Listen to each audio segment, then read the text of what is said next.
Are you fucking want to say yeah me? Hey, ayé mi tèmi bá mi. What's up? This is what you want to use your life for now. Ọmọ ọdún mẹ́rìndínlógún.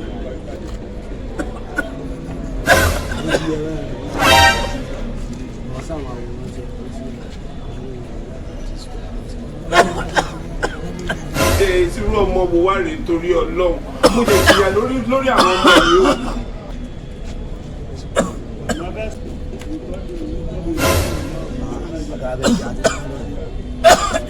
Jésù.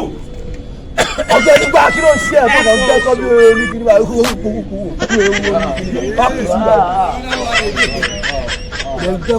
gbẹ́kọ̀ mi. Ọ̀gá bẹ̀ ló fẹ́ sí. Ọlọ́run fẹ́ kọ́ lẹ́ṣẹ̀. Ó ti yí ẹ. Àní Ọlọ́run fẹ́ kọ́ lẹ́ṣẹ̀. Ìwọ ló pé Ọlọ́run fẹ́ kọ́ ẹlẹ́ṣẹ̀ ó ti yí ẹ. Ọlọ́run fẹ́ kọ́ ẹlẹ́ṣẹ̀. Wá kúrò kan kú dànù. Sorry sir. Sọ́ọ̀rì yẹn ló máa pa ẹ́.